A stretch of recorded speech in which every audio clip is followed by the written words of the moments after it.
Hablamos de economía en Generación Euro, pero hablamos de todo, hablamos de política y hablamos de la vida, porque al final todo está imbricado y todo está unido y todo influye en la vida de las personas, de todos y cada uno de nosotros, porque bueno, las gentes de bien, los que creemos en la libertad, los amantes de la libertad, por encima de que nos consideremos un poco más liberales o un poco más conservadores, estamos de acuerdo en una serie de aspectos de las generales de la ley, que nos decían antes los clásicos, que nos han intentado bueno, pues convencer o demostrar una serie de gentes, de facinerosos que han convertido en un gran negocio esto de la bueno, mercadería averiada de determinadas propagandas y de determinadas ideologías, intentando hacernos ver que lo anormal es lo normal y al revés. ¿Por qué empiezo así de una forma tan elíptica? Porque hoy Generación Euro, además de contar con María Matos, con una gran amiga que nos va a dar un panorama o nos va a dar una visión absolutamente certera de cómo está el sector inmobiliario en España, hemos dedicado, o vamos a dedicar, la vais a ver dentro de pocos minutos, la mayor parte del formato a una conversación larga y extraordinariamente interesante, o espero que así os lo parezca, con uno de los referentes ahora mismo en España, una de las personas más importantes de España, no solo por su trayectoria empresarial, sino por su aportación intelectual al mundo de las ideas, desde pie en pared, que es Marcos de Quinto. Marcos de Quinto nos va a hacer ver la importancia de la batalla de las ideas, y no solamente de la gestión, y lo dice un hombre de números, un hombre que ha llegado a ser durante muchísimos años, nada más y nada menos que el número 2 de la gran multinacional, de una de las grandes multinacionales como es Coca-Cola en todo el mundo. Pues precisamente él nos habla de la importancia de la batalla de las ideas, de que la derecha, de que los liberales, los que somos liberales, también los conservadores, pierdan el complejo de una maldita vez y le pongan, le planten pie en pared, nunca mejor dicho, a la izquierda y denuncien, pero de una forma absolutamente incontestable para que cale las grandes falacias y las grandes mentiras de esa ideología criminal que durante un siglo y medio ha asesinado a más de 100 millones de personas y que pasan por encima de la libertad porque no les importa absolutamente nada y encubren todo su gran negocio porque al final esto es un gran negocio con esa falsa bandera de la igualdad que no es igualdad nada más que para ellos porque no hacen más que crear pobres, no hacen más que crear desiguales, no hacen más que crear miseria. Gentes, cánceres del sistema que hemos tenido que soportar en los últimos 8 años, que ya están de salida, pero que siguen situados ahí enquistados, encostrados en el sistema, donde una maldita vez no sé en qué día entraron para destrozarlo desde dentro, como Pablo Iglesias, como Íñigo Errejón, como Echenique, como Irene Montero, como tantos y tantas y tantes, dirían ellos, que están destrozando. Todavía no lo han conseguido y si siguieran más tiempo lo conseguirían, acaudillados, por cierto, por Sánchez Castejón, que nadie piense que olvido al gran eje del mal, al gran padrino del mal, que es quien ha detentado la presidencia del gobierno en los últimos casi 5 años, Pedro Sánchez Castejón. No han destrozado España, pero se ha quedado al borde de hacerlo. Y si no van a continuar es porque les vamos a echar en las urnas dentro de muy pocas semanas. Con Marcos de Quinto vamos a charlar y vamos a desnudar y vamos a desbotar todas las grandes falacias de la izquierda. Vamos a analizar las causas de por qué los complejos históricos y endémicos de la derecha en España. Y vamos a, que ya sois unos firmes convencidos, pero vamos a intentar argumentar o dotar de un cierto andamiaje dialéctico la necesidad más que nunca hoy, a la luz, por ejemplo, de cuestiones muy concretas. No digo que menores, que para los extremeños no es en absoluto menor, porque su vida depende de ello, pero de cuestiones concretas de las que van surgiendo, si no cada día, cada semana, como por ejemplo lo que está pasando en Extremadura, la necesidad de pararles. Cómo, si no les paramos, vuelven a comernos vivos y vuelven a terminar su trabajo, que no era otro que el destrozar España. Vamos a incidir en por qué esos complejos de la derecha y en qué forma puede combatirse eficazmente, no solo por las urnas, que por las urnas van a salir, más pronto que tarde, ¿no?, con carácter inmediato, sino desde el punto de vista intelectual, porque socialmente y sociológicamente han hecho mucho daño. Y hay mucha gente convencida de que lo normal es lo anormal. Y eso es lo que no podemos seguir tolerando y por lo que tenemos que batallar cada día, porque la gente empiece a ver, y recupero una frase para terminar, del gran político que fue Adolfo Suárez, que es una frase que además escribió para él, es público y lo sabe todo el mundo, ese gran periodista que sigue siendo afortunadamente, porque sigue todavía entre nosotros y le deseamos una larga vida, Fernando Onega. Volver a hacer lo normal políticamente y socialmente, porque han contaminado y han intentado pudrir la sociedad, lo que toda la vida ha sido normal, y deshacer todas y cada una de sus mentiras y de sus falacias.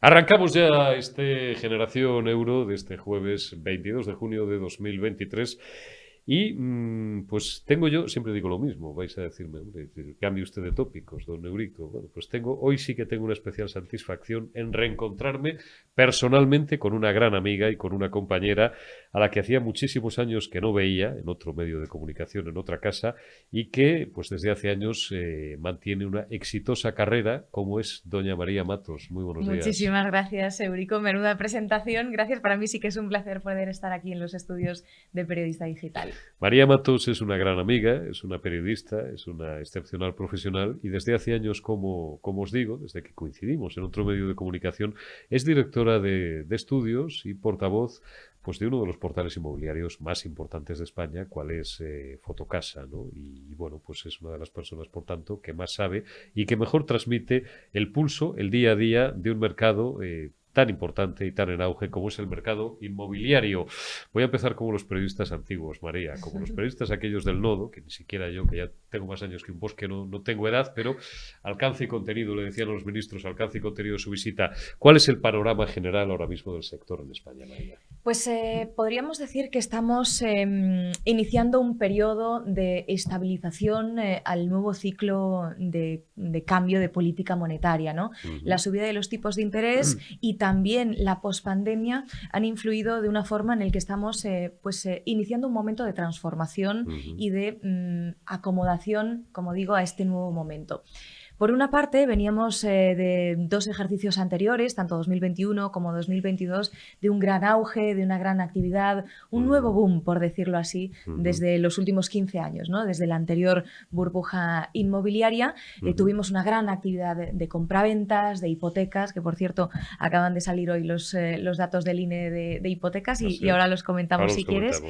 Y luego, pues evidentemente, vivimos como una especie de cambio en las preferencias habitacionales de los ciudadanos. Todo el mundo quería pues, mejorar su calidad de vida a través de la compra de una vivienda. Y empezamos a ver cómo el sector inmobiliario, el mercado de la compraventa, se empezaba a llenar de ciudadanos interesados en querer comprar, en querer una casa mucho más grande, en querer pues, algo pues, mucho más amplio, con terraza, con jardín, con zonas comunes. Y entonces empezamos a ver pues, esos datos récord, ¿no? Venimos de un auténtico boom. ¿Y qué pasa? Bueno, no solo, evidentemente, por este auge del sector inmobiliario, que ha servido también como motor económico y como líder de propulsión de la economía en un momento pues, de paralización económica tras la COVID-19, sino que la subida de tipos ha sido pues, un nuevo impacto en el mercado. La subida de tipos fue en julio de 2022, llevamos casi se va a cumplir un año de subida de tipos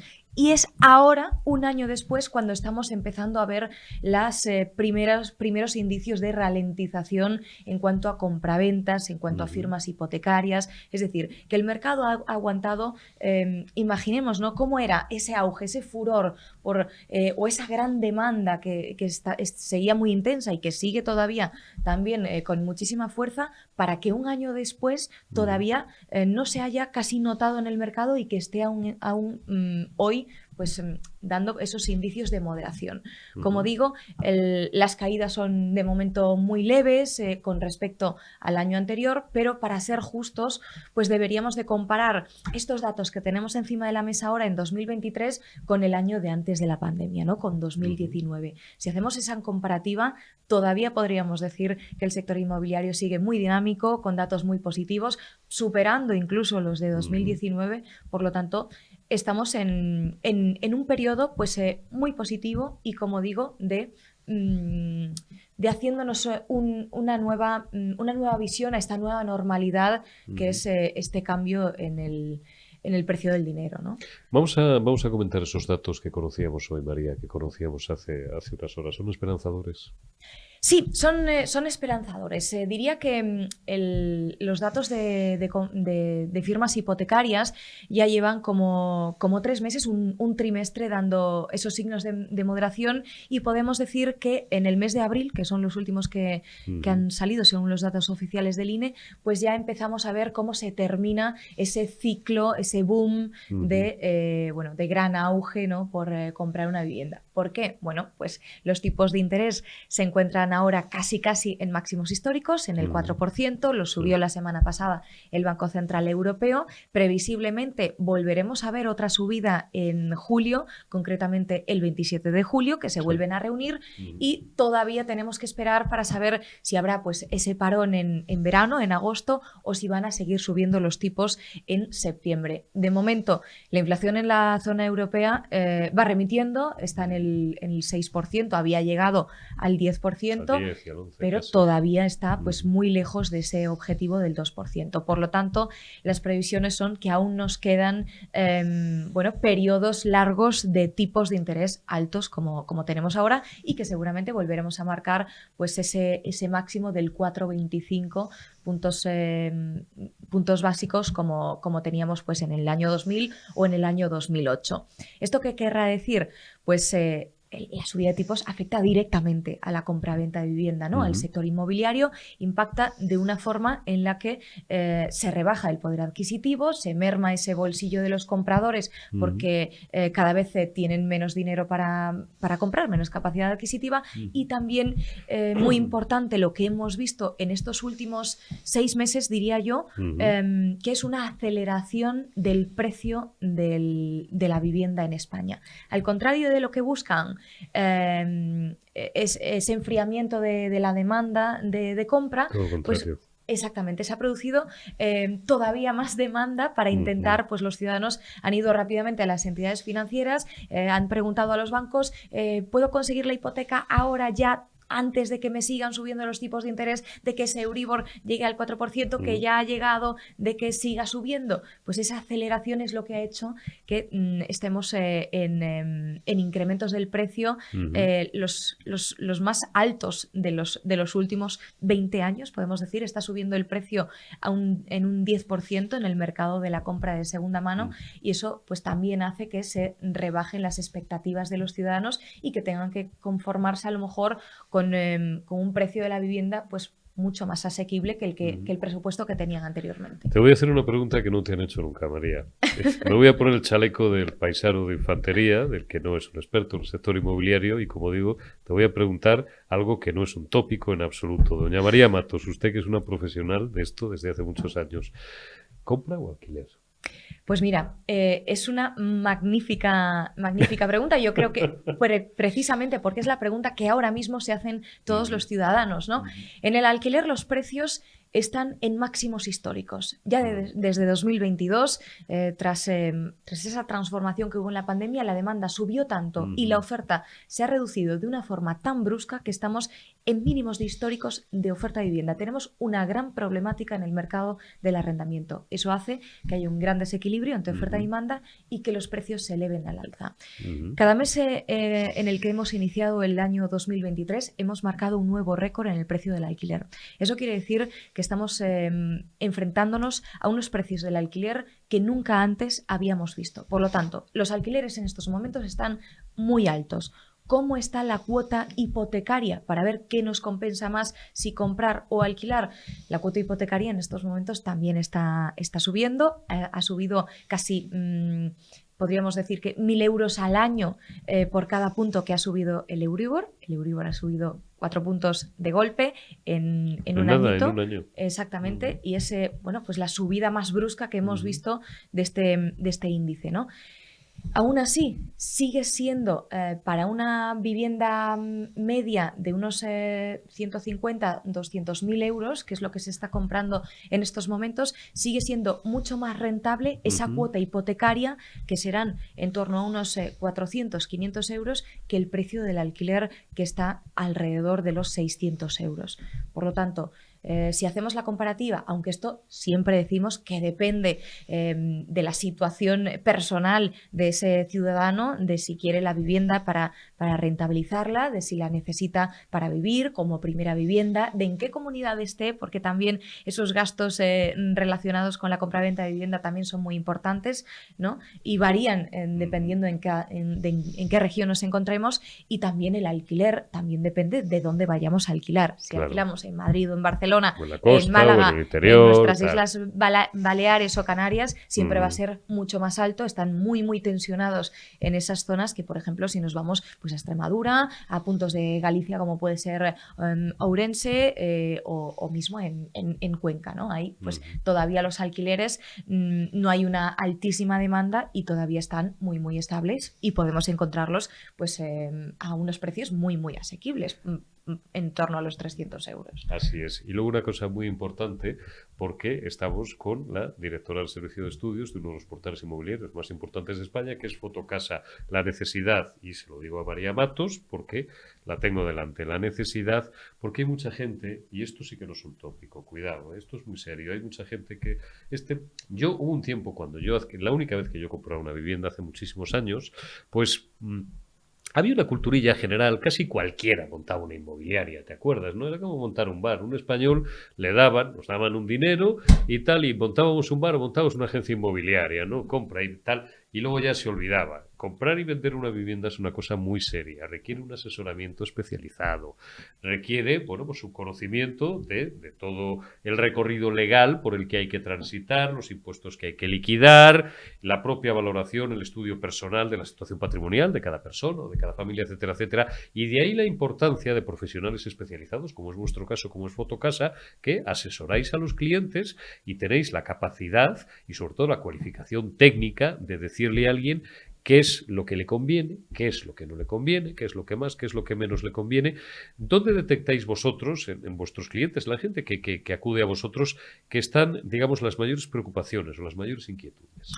Pues la mayor preocupación que hay en el mercado inmobiliario en estos momentos es la subida del precio, ¿no? Que ese presupuesto que tienen los ciudadanos no llegue y no le dé pues, para hacer frente a una vivienda completa en el mercado del alquiler y que se tengan que ir al piso compartido, que es lo que está pasando en la mayoría de ciudades tensionadas, en las capitales de provincia. Y en el caso de la compraventa, nosotros siempre recomendamos efectivamente que vayan acompañados de un experto agente inmobiliario, que es el que les puede asesorar, resolver todas las dudas, porque hay muchísimos papeles muy complicados a lo mejor de entender para un ciudadano de a pie que a lo mejor no tiene una gran educación financiera, porque la firma de la hipoteca, que siempre va pues o se firma casi en el mismo día que la compraventa, tampoco es algo fácil de entender. Y sobre todo que la inversión más importante, siempre lo decíamos, María, la inversión más importante en la vida de un ciudadano medio, de una familia, y el apalancamiento más importante es la inversión inmobiliaria. Es decir,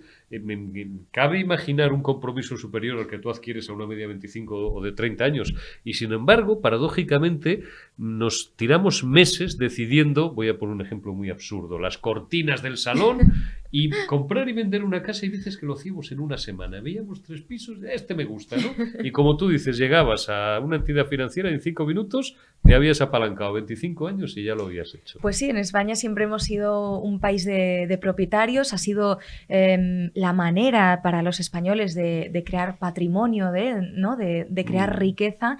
Y esto se ha visto también a lo largo de las generaciones, ¿no? Hemos entendido la vivienda como una forma de transmitir nuestro patrimonio intergeneracionalmente para nuestros hijos, para nuestros nietos, y que se ha quedado en la familia. Y eso es también lo más importante, porque ahora pues todo el mundo o muchas corrientes jóvenes sobre todo nos dicen, no, es que yo quiero pues una mayor flexibilidad, es que yo quiero poder vivir hoy en Nueva York, mañana en París, en Milán, y por eso no me quiero atar a la compraventa de una vivienda. Pero lo que nosotros vemos en nuestros estudios es que los jóvenes, el 70% de ellos, nos dicen que viven de alquiler por obligación, no por elección, que realmente lo que les gustaría sería convertirse en propietarios de una vivienda. Y ahí es donde detectamos como una mayor frustración, ¿no? El querer y no poder, precisamente porque los jóvenes de hoy en día no tienen pues,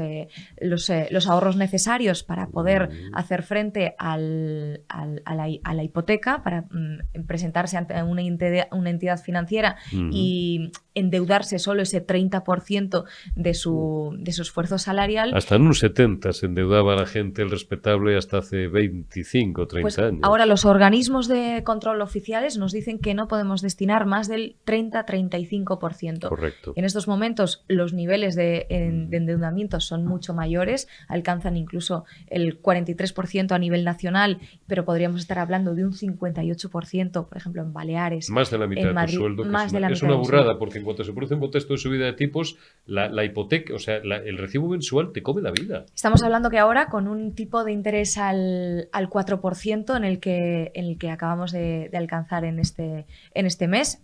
Cuando cierre este mes de junio, seguramente cerrará en el 4%. Para un ciudadano que tenga revisión anual en este mes, si nos ponemos en una vivienda tipo de unos 150.000 euros, con un diferencial de +1 más Euribor, ya tendríamos que estar haciendo frente a un tipo de interés del 5%. Por lo tanto, se incrementaría nuestra cuota en más de 200 euros, lo que supondría más de 3.000 euros anuales. Es algo pues que evidentemente se hace mucha mella en el bolsillo de los compradores, ¿no? De los españoles. María Matos, directora del Servicio de Estudios y portavoz de Fotocasa. De verdad que ha sido un gran placer y una gran satisfacción en que en esta segunda semana de Generación Euro pues haya tenido yo el privilegio de que te hayas acercado al plató de periodista digital. Espero que no sea ni mucho menos la última vez que hablemos y bienvenida hasta tu casa. Muchísimas gracias. Claro, María. que no. Muchísimas gracias, Eurico. Enhorabuena por esta nueva sección de Generación Euro y aquí nos tenéis a disposición cuando nos necesitéis. Gracias. Muchísimas gracias, María Matos. Continuamos en Generación Euro y saludamos ya en unos minutos a nuestro siguiente invitado, a un invitado VIP de lujo al que conocéis muy bien, Marcos de Quinto. Dejamos ya a María Matos y saludamos a un gran amigo de periodista digital y bien conocido de todos ustedes, no necesita presentación, don Marcos de Quinto. Muy buenos días. Muy buenos días. Don Marcos, este es un programa, le damos la bienvenida oficialmente, te damos la bienvenida, amigo, a Generación Euro, que es nuestro nuevo formato económico, periodista digital, pero claro, contigo no es que vayamos, es que tenemos necesariamente que hacer una excepción, no solamente hablar de economía, sino hablar de política, que al final es hablar de lo mismo, porque estamos asistiendo en los últimos días a cosas que, por lo menos aquí en esta casa, nosotros nos están helando la sangre. Habíamos tenido un resultado fantástico, el 28 de mayo, ni en nuestros mejores sueños lo hubiéramos firmado, nos las prometíamos muy felices después de un acuerdo que parecía no problemático, pero bueno, que iba a llevar más tiempo en Valencia. En horas 24 el señor Mazón se ha puesto de acuerdo con los señores de Vox en la Comunidad Valenciana, fuera Chimo Puig, al carrer Chimo Puig, y como dije yo ayer, permítaseme la vulgaridad, la voy a repetir, con lo bien que iba todo, parió la abuela.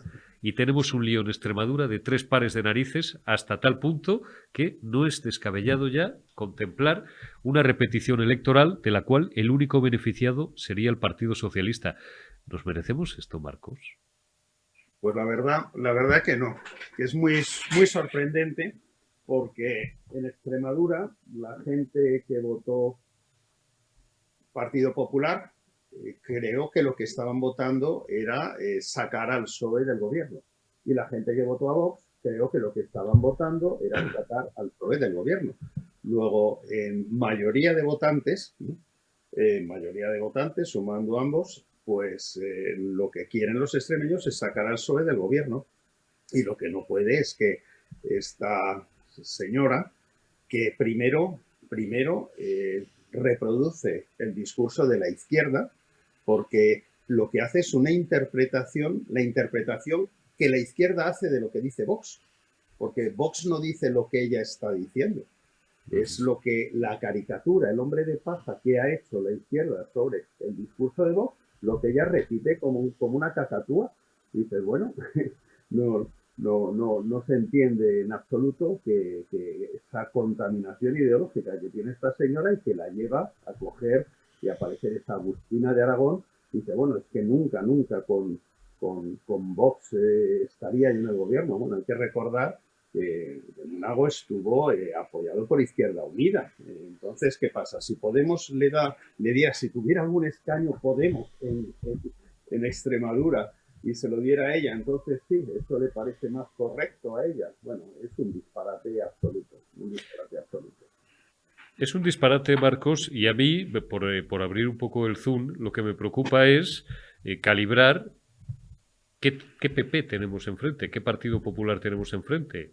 Y eso yo creo que corresponde, con todos los respetos, su definición o su demarcación, iba a utilizar un palabra, su parametrización al líder nacional del Partido Popular, que probablemente dentro de una semana sea el presidente del gobierno inspector, que es don Alberto Núñez Feijóo. ¿Ante qué PP estamos? ¿Ante el PP valenciano? ¿Ante el PP extremeño? ¿Estos son mis principios en un territorio, pero en este otro son distintos? O en un editorial que le dediqué el otro día a la señora Olona con lo de los tacones de colores, estos son mis tacones, pero si a usted no le gusta, pues tengo estos otros, y al final terminamos siempre, Marcos, en la batalla cultural. ¿Que la economía es importante? Sí.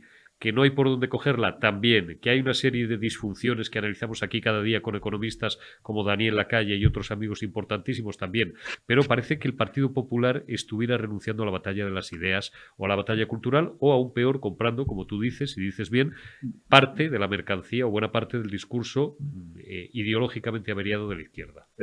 Pero va por barrios, Eurico, va realmente por barrios, porque hay un Partido Popular que tiene las ideas claras, un Partido Popular absolutamente liberal en lo económico, pero también, efectivamente, que reconoce esa necesidad de la batalla cultural, en la cual, bueno, no sé si sabes, a través de la asociación Quien Parece, yo estoy muy involucrado. Y ese Partido Popular, pues bueno, pues hay gente que lo representa, como puede ser Isabel Díaz Ayuso, como puede ser Cayetana Álvarez de Toledo, y que no renuncian a dar esa batalla. Es decir, no se le puede permitir a la izquierda y a la ultraizquierda y a la ultraizquierda que en estos momentos definan lo que es políticamente correcto y simplemente pues el PP se dedique a, bueno, pero nosotros gestionamos bien, eso sí, no nos metemos en política. Porque si no se mete en política la derecha, pues al final acaba dominando las ideas y la hegemonía cultural de la izquierda. Ese PP, pues ahí existe, lo que pasa es que va por barrios, de repente te surge gente que realmente, pues yo creo que poco formada ideológicamente y que ha comprado pues todos los tics y todos los arquetipos creados e inventados por la izquierda. Y esto es lo que parece pues realmente es un poco deprimente. Y hay gente muy buena dentro del PP, pues Juan Bravo, por ejemplo, me parece un grandísimo economista. Laschetti, es una pena que en estos momentos, pues bueno, decida retirarse. Y hay gente, como te repito, pues oye, que están con la batalla cultural. Concretamente, pues bueno, yo cercanos tengo dentro del PP, cercanos de la asociación Quien Parece, pues gente de la talla como Esperanza Aguirre o como Alfredo Timmermans o como Daniel Lacalle, el mismo que colabora con vosotros, y por supuesto. Ahora, bien, lo que sí parece es que dentro de Vox sí se tiene ese compromiso con la guerra cultural. En el caso de Vox, pues esto no va por barrios, porque yo creo que todos ellos están comprometidos con la guerra cultural, pero en el caso del PP, pues depende de quién hablemos, pues están más enfocados a ello o tratan de ignorarlo. ¿A qué se debe, en tu opinión, Marcos? Yo suelo citar mucho algunos clásicos que me llevan acompañando más de 30 años.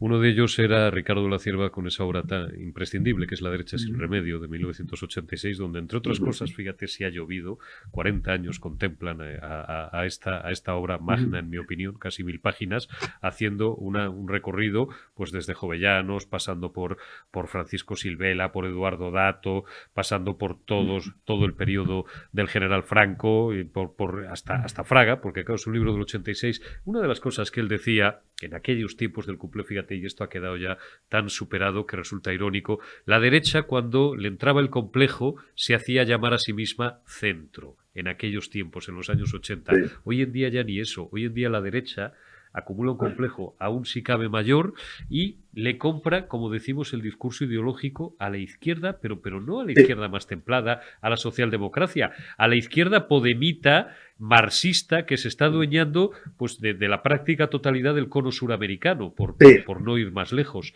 ¿Por qué ese complejo? ¿Cuál es la razón, Marcos? Y es muy sencillo, es que es muy sencillo. Primero porque la derecha tiende a ser bastante analfabeta, ¿no? Y no lee lo que debería de leer para poder realmente interpretar qué es lo que está sucediendo. Después de la caída del muro de Berlín, pues hubo una gran depresión, digamos, ahí dentro de la izquierda.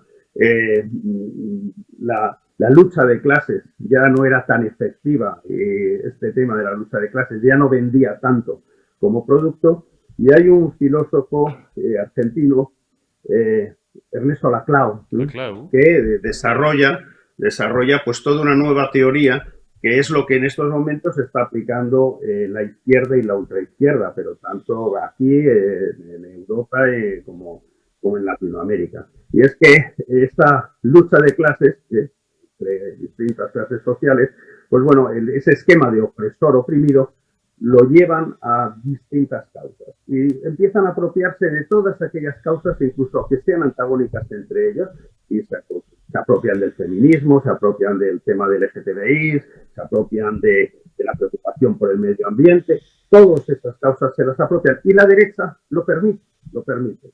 Y nos encontramos en una situación, buscan un culpable de todo ello, es el capitalismo, por supuesto, y entonces resulta que nos encontramos en una situación donde, por ejemplo, el feminismo, bueno, donde las mujeres realmente han alcanzado mayores cosas de poder y de igualdad, pues ha sido en las democracias liberales, no necesariamente en las sociedades comunistas, donde la gente LGTBI también ha conseguido mayores cotas pues, de igualdad, de reconocimiento y de respeto. Pues han sido en las democracias liberales, no necesariamente en las sociedades socialistas y comunistas. Incluso la Rusia actual sigue siendo un país homófobo y donde existe preocupación por el medio ambiente en las democracias liberales. Esto no surge de los regímenes comunistas. Los rusos desecaron el mar de Aral, en China contaminan y tal. Pues han conseguido apropiarse de que ellos son los defensores de esto. ¿Pero por qué? Porque nadie ha hecho un contradiscurso, porque nadie ha puesto pie en pared y ha dicho, oiga, esto no es suyo, vamos a debatir sobre ello. Ahora ya es tarde, se han apropiado de todo y cualquier persona de un partido de derecha se pone en una televisión a debatir esto con alguien de izquierda y ya parte con una desventaja. Es como pegarse con un brazo atado a la espalda. Pero es que ese trabajo había que haberlo hecho, habría que haber dicho y denunciado desde siempre que muchas de estas causas no son propiedad de ellos. Y curiosamente ya cogen causas porque, es decir, el comunismo, que siempre ha sido internacionalista, pues ahora ellos, sin embargo, oye, están con el indigenismo. Cada vez que ven que puede haber un esquema opresor oprimido, incluso aunque vaya contra su ideología la agarran y se lo apropian. Y bueno, pues bueno, están con los mapuches y están con pero bueno, en las sociedades comunistas basta ver en China lo que han hecho en el Tíbet, ¿no? O basta ver en Rusia cómo han estado con lo islámico y con las minorías. Ahí no existe en absoluto nada. Pero bueno, en aquellos países donde pueden utilizarlo para generar confrontación y tal, pues es de eso de lo que viven. Lógicamente, si uno lee a Laclau, ve perfectamente. Además, bueno, tenemos algunos aquí insignes políticos de la ultraizquierda que son especialistas en Laclau, pues bueno, pues simplemente se asoma. Se vanagloriaba de ello. Íñigo Errejón, efectivamente, su tesis doctoral va sobre ello. Entonces, leyendo eso, dices, perfecto, ya sé lo que están haciendo. Entonces, lo que hay que hacer en el otro lado es establecer ese contradiscurso. Nosotros lo hacemos con gente como Juan Carlos Girauta, con gente como Miguel Ángel Quintana Paz, y empezar a decir, oiga, esto no es suyo. Pero si no se hace, al final la izquierda define lo que es un mundo mejor.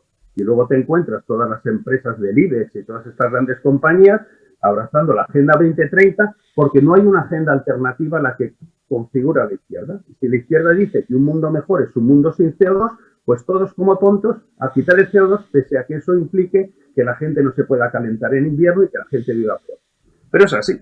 Así es, Quintana, claro, es que tenéis gente de primerísima división. Quintana Paz, que es probablemente uno de nuestros mayores o nuestro mayor especialista en Heidegger, por ejemplo, pero claro, porque luego estos tipos no es que no hayan leído tanto, es que no han leído nada, han leído dos cosas y por ir un poquito al terreno económico también, Marcos, que yo te he escuchado a ti en muchas ocasiones comentar, mira, anoche precisamente estaba con Daniel en un contexto más privado, pero hablamos de este y de otras muchas cosas, esa preocupación enfermiza que tiene la izquierda por por la igualdad para todo y despreciando siempre la libertad. Esto de la libertad, ¿sabes, Marcos? Que es cosa de fachos, ¿sabes?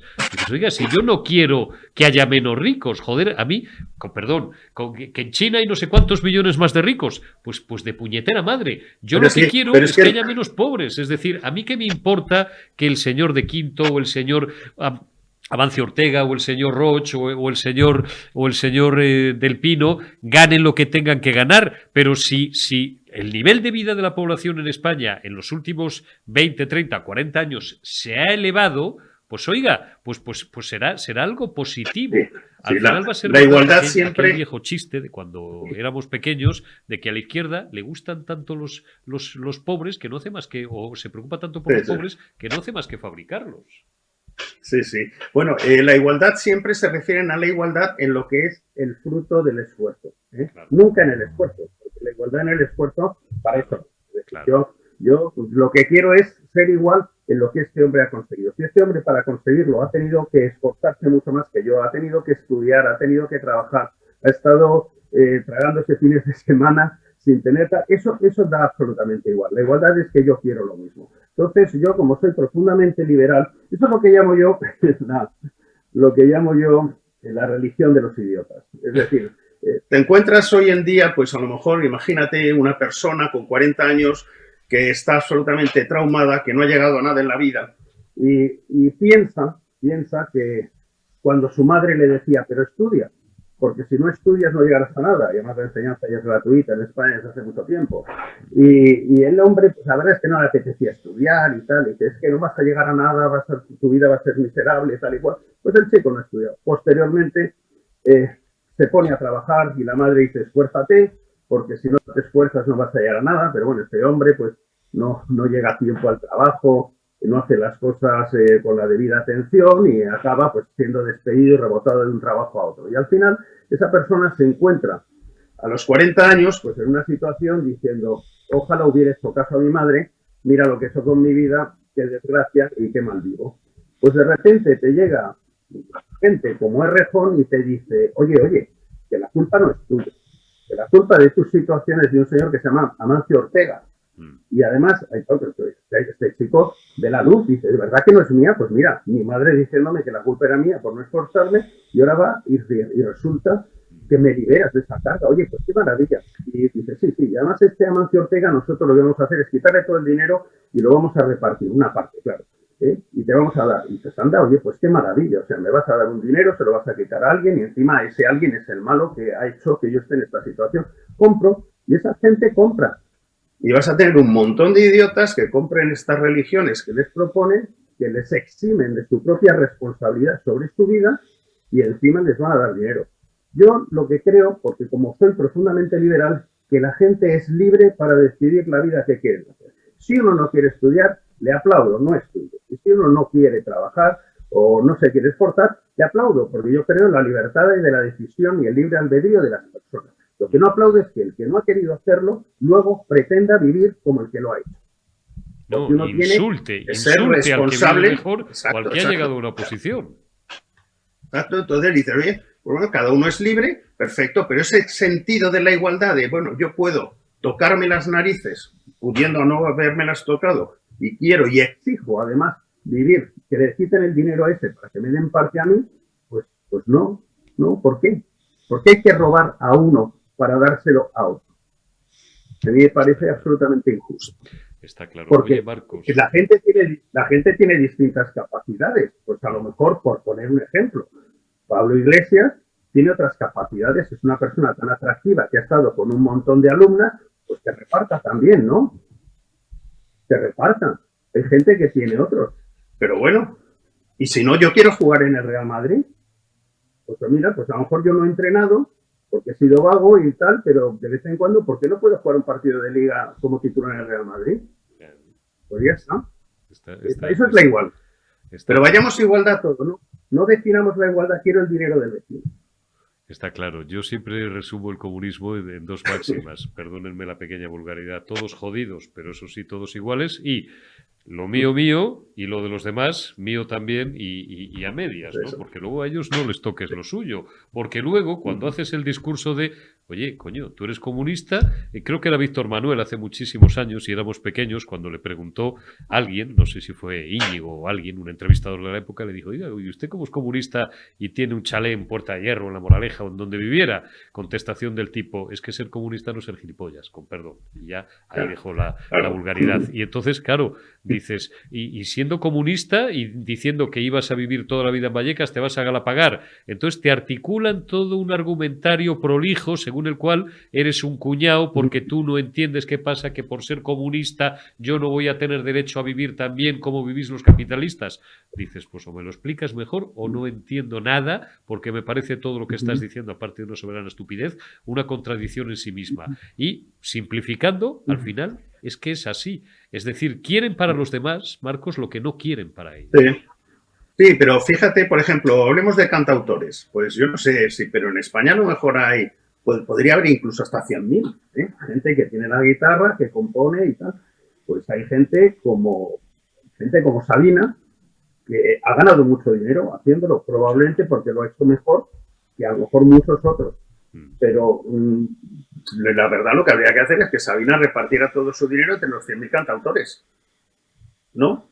Sí. Porque en el fondo todos tendrían que vivir igual. No, oye, quien ha hecho mejor su trabajo, quien ha conectado mejor y tal, pues tiene esa recompensa.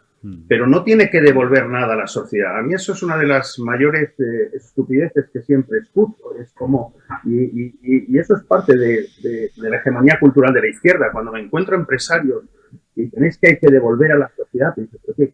Si devolver a la sociedad, un empresario que ha arriesgado su dinero, que está creando empleos, que está generando riqueza, que está dando trabajo a la gente y formación, ya está dando mucho a la sociedad. Quien tiene que devolver a la sociedad es gente que ha vivido de la sociedad por la cara, como Íñigo Errejón, por ejemplo, con becas y cosas que les daban y tal, pero gente que no ha vivido del dinero público y que ha generado riqueza, lo que tiene que hacer la sociedad es hacerle una estatua. Hacerle una estatua. Está claro. Hay gente que, pues, Amancio Ortega no tiene que devolver nada a la sociedad. Lo que yo creo que ha hecho por la sociedad es muchísimo. No es necesario ni que regale materiales médicos ni nada.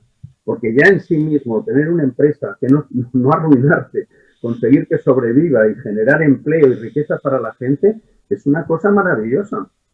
Ha hecho más por la sociedad de lo que han hecho muchos políticos de ultraizquierda, que solamente lo único que hacen es generar enfrentamientos y envidias y odio.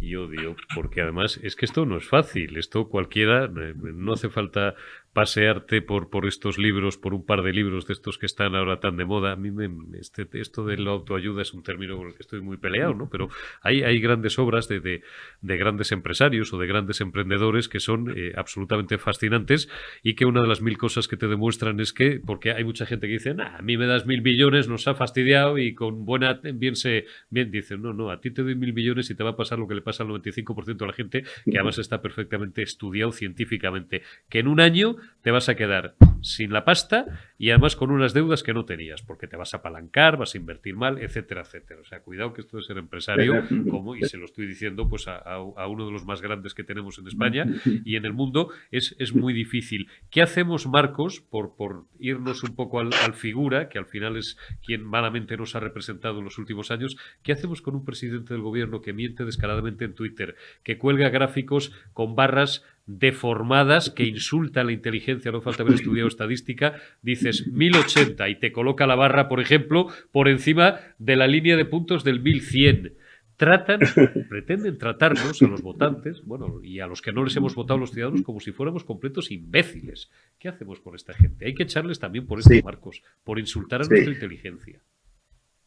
Sí, yo lo que creo que al final la culpa está en la propia ciudadanía, claro, que permite que este tipo de sujetos pues estén ahí y hagan estas cosas. Yo creo que llega un momento en que hay gente que ve la política más desde una posición de hooligan y bueno, yo soy de este partido y bueno, hagan lo que hagan, me es indiferente porque yo lo de lo que vivo no es una decisión para mí racional, es una decisión emocional y yo voy a votar socialista porque mi tatarabuelo era socialista o por lo que sea y entonces yo seguiré independientemente de lo que suceda. Y esas son las bases duras de votantes que tienen determinados partidos y que mientras no haya esa formación, esa educación, pues siempre va a costar. Pero yo creo de todas maneras que ya la gente empieza a quitarse esos mitos, porque si bien a lo mejor en algún momento de nuestro reciente pasado hay gente que veía que las posiciones para en favor la lucha por la libertad podría estar situada en el centro izquierda, yo creo que actualmente los jóvenes se dan cuenta que la libertad hoy se defiende desde la derecha.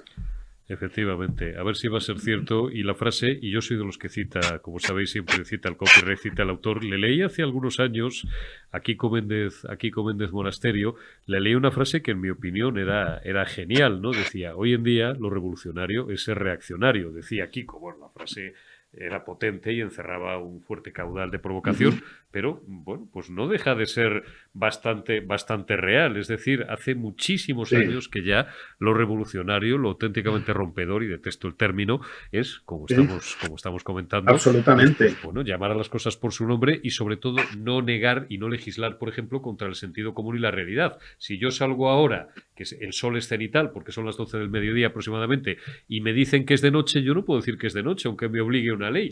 Es de día, ¿no? Y hemos llegado a un punto en este país absurdo.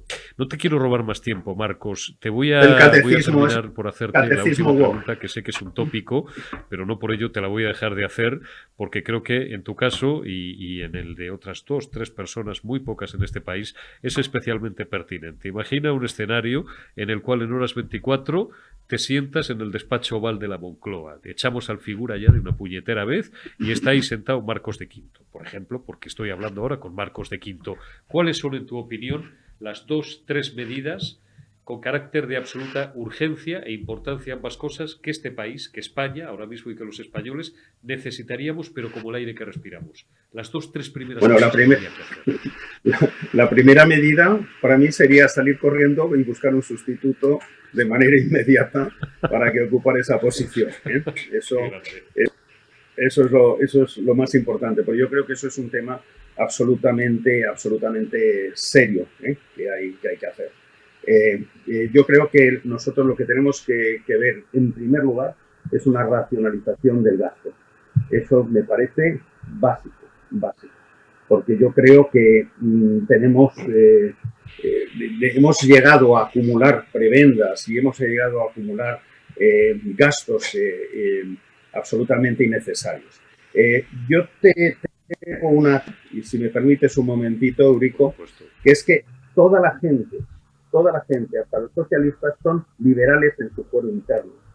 Porque en tu comunidad de vecinos, si un día el presidente de tu comunidad viene y dice, oye, voy a subir las cuotas de todos los vecinos al doble, porque voy a cambiar la decoración del hall, en vez de tener un portero vamos a tener 3 porteros en turno continuo 24 horas, y además, aunque no me lo habéis pedido, voy a dar un servicio de psicólogos los días impares.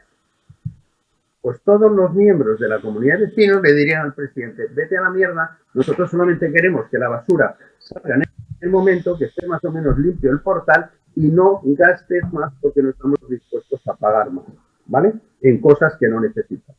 Entonces, eso lo hace toda la gente y toda la gente lo entiende, ya sea socialista o no socialista. Si nos comportamos de esa manera en lo más próximo, que es en nuestra comunidad de vecinos, ¿por qué permitimos luego a un gobierno que haga las cosas totalmente distintas? Que empiece a crear servicios y organismos y cosas que no necesitamos a costa de nuestro dinero, colocando a gente y a inútiles. Bueno, pues yo creo que eso es muy importante. Y la segunda cosa muy importante es favorecer el crecimiento, porque el crecimiento soluciona todos los problemas económicos de un país. Si tú creces, reduces el paro, por lo cual reduces las prestaciones que tienes que dar a la gente y solucionas todo, la caja de la seguridad social vuelve a refinanciarse, etc. Luego, ¿cómo se crece? Se crece porque hay gente que invierte, de fuera y de dentro. ¿Y por qué alguien va a invertir en España y no en otros sitios? Pues entonces empiezas a hacer una lista porque hay seguridad jurídica, porque hay una simplificación legislativa, porque hay formación y la gente en España está formada y habla idiomas, porque tenemos unas infraestructuras, entendiendo también el 5G, etcétera, como infraestructuras. Entonces, claro, todo esto está hecho para favorecer que se invierta y crecer. Entonces, eso atañe a todo, desde la educación, la seguridad, la defensa, etcétera. Entonces, pues bueno, esto es muy, muy sencillo. Entonces, todo lo que no ayude a crecer se elimina legalmente, pero no es tan complicado. Nos lo quieren hacer ver más complicado de lo que es. Porque si a lo mejor lo hicieran lo que tienen que hacer, Marcos, se les acababa el chollo a miles, no, a decenas de miles o a millones. Marcos de Quinto, que como siempre es un placer y un honor hablar contigo. Cuídate mucho y hasta una próxima ocasión en Periodista Digital. Te envío un abrazo. Muy bien, hasta luego. Hasta luego, Marcos. Gracias también a todos vosotros por habernos acompañado una semana más. Ya veis que hoy con Marcos de Quinto nos hemos salido un poquito de esa tónica que estamos siguiendo desde el principio de Generación Euro. Y, bueno, hombre, hemos hablado de economía. Pues, claro que hemos hablado de economía, pero hemos hablado de política, hemos hablado de la vida y hemos hablado de los grandes males que aquejan a España desde un punto de vista también fundamental, cuál es el de la batalla de las ideas, que Marcos acaudilla junto con otros grandes, con Daniel Lacalle, con Juan Carlos Girauta, con Cayetana Álvarez de Toledo, en pie en pared y que es, insisto, tan necesario. Espero que os haya gustado esta entrevista, a la que además pues hemos dado más minutos de los que damos habitualmente, ¿no? a otras conversaciones, pero creo que en este caso merecía la pena. Cuidaos, gracias y mañana más. Mañana que será viernes 23 y nos volveremos a ver en La Retaguardia y en Generación Euro.